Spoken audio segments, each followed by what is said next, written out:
Hey everyone, how you doing today? It's David. I'm coming to you from the Beatles Corner. So we are collecting the Beatles 101, but I'm doing another another compilation album, but I figured what I would do is kind of look back at some of the Beatles solo greatest hits albums.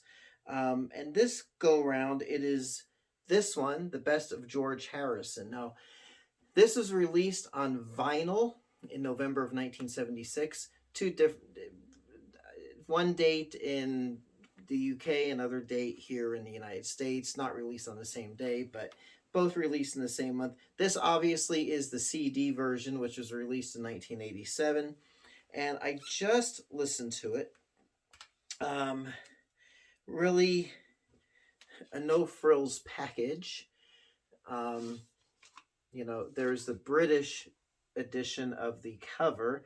The American version of this album is like a black cover with a star field, like this galactic type of space theme with a picture, not picture, but artwork of George in the middle, current day to 76, with on each side of him basically three faces,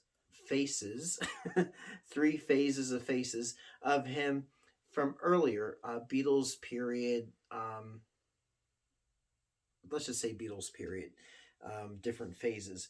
Um, so, in 87, it's interesting. I'm going to talk about the CD for a little bit first. Kind of, these feel pretty chintzy. I mean, no liner notes on the back. I mean, even pretty sloppy. If you look at, um, song number 7, while my guitar gently weeps, then My Sweet Lord is number 8, but there's no number 8 block there, and then Give Me Love, Give Me Peace on Earth is number 9. Um, so kind of a sloppy little um, rush artwork, I would say. But that's corrected on the back of the booklet. Now we've got a booklet that was inside the jewel case, and it's like, oh man, there must be liner notes and stuff here, but this is what we get. So I'm gonna open that up.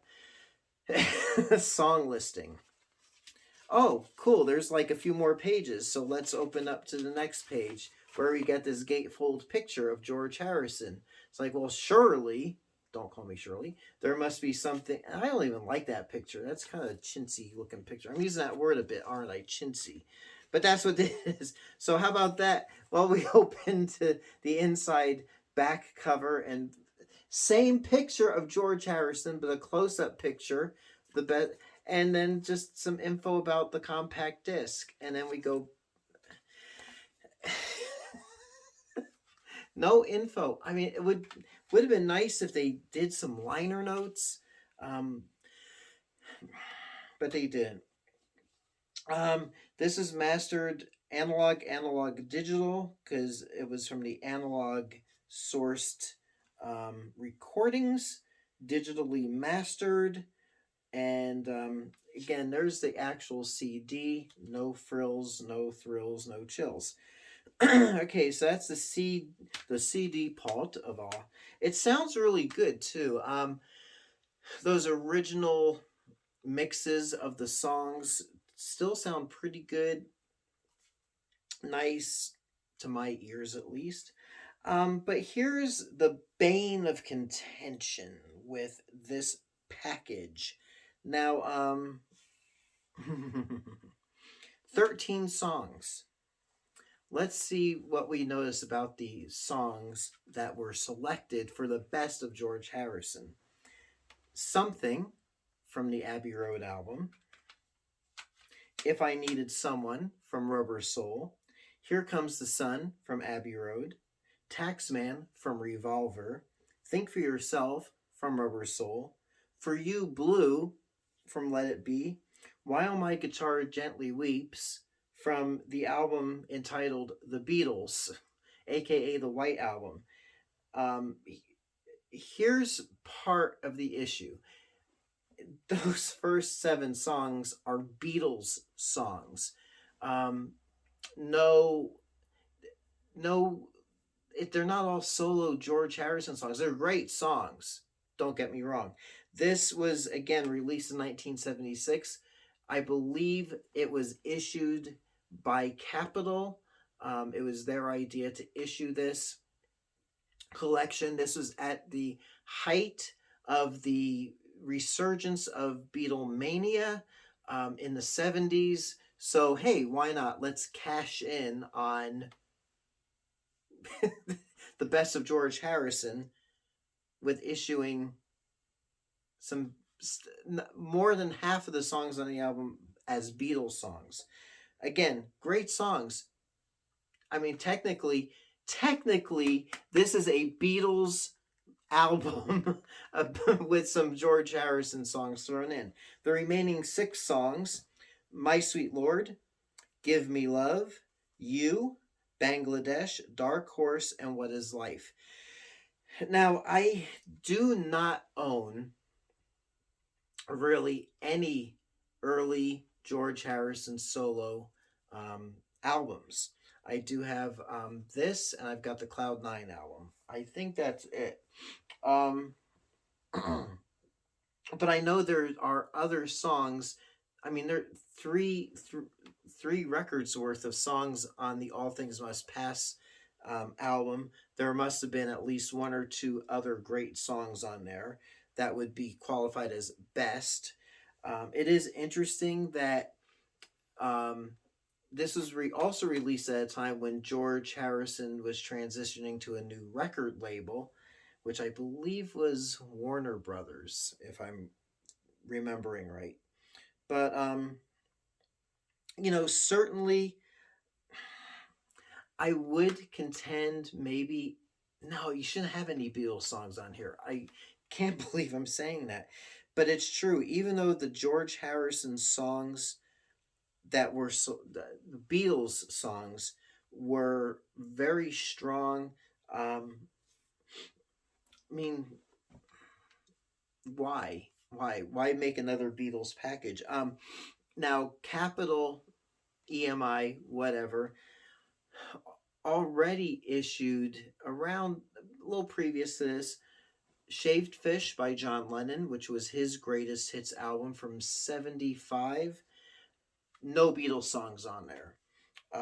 Ringo's Blast from Your Past collection of greatest hits. No Beatles songs on there. You would think anybody who would have to get milked back.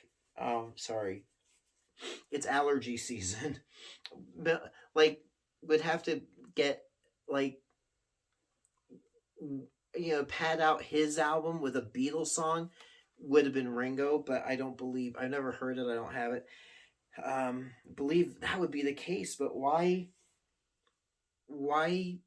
Why? I mean, even as a kid, I remember borrowing this album from the library because we used to be able to do that. You go to the library, check out an album, bring it home, listen to it, and then tape it and enjoy it over and over again for free.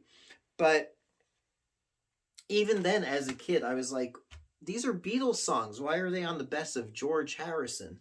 Because when you think of the best of an artist, it's going to be his solo work, just like in the case of John and Ringo. And then to come in 78, the Wings' greatest album, I mean, they could have issued that as a double album with Paul's solo stuff, but they didn't.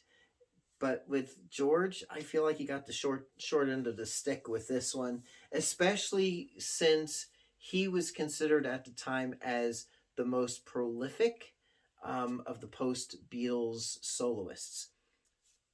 I don't know, and even if you're going to include um, a Beatles song or two on here, why not throw in there like The Inner Light or Love You Too, something with that trademark George Harrison Indian vibe and influence. But kind of a waste, if you ask me. Again, songs sound beautiful. The Beatles stuff sounds really good.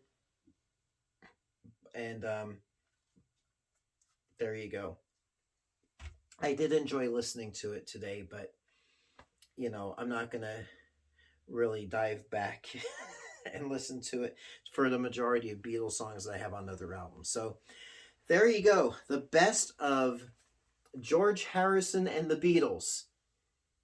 And all right. So until next time, it is me, David, coming to you here from the Beatles Corner. We are collecting the Beatles 101. I will catch you on the flip side. Thanks so much for watching and happy collecting. Have a great day.